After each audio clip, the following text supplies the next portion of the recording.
অস্ত্র প্রয়োগ করেছে, ভয় গুলি করতে পারেনি। গুলি করলে ওদের হাত থেকে বন্দুকটা কাড়িয়ে নিয়ে ওদের মাথাটা ফাটাতে চলে এবং কার্যত জল কামানের জল আর টিয়ার গ্যাসের সেল শেষ হয়েছে ওদের। দে ফেল্ড। এবং আমি থ্যাংক ইউ, আমি নিজেকে থ্যাঙ্কস জানাবো, জনগণকে থ্যাঙ্কস জানাবো। সাঁতরাগাছি এবং হর্ষ রোড এই মবকে আমি রিকোয়েস্ট করে শুনিয়েছি।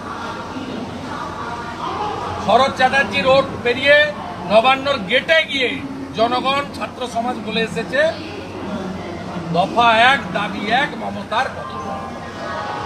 এর বাইরে কিছু হয় না, এখনো চলছে হেস্টিংসে। পুলিশকে বলবো শান্তিপূর্ণ আন্দোলনে এত মারধর বন্ধ করুন। হেস্টিংসে আপনারা এখনো উস্কানি দিচ্ছেন।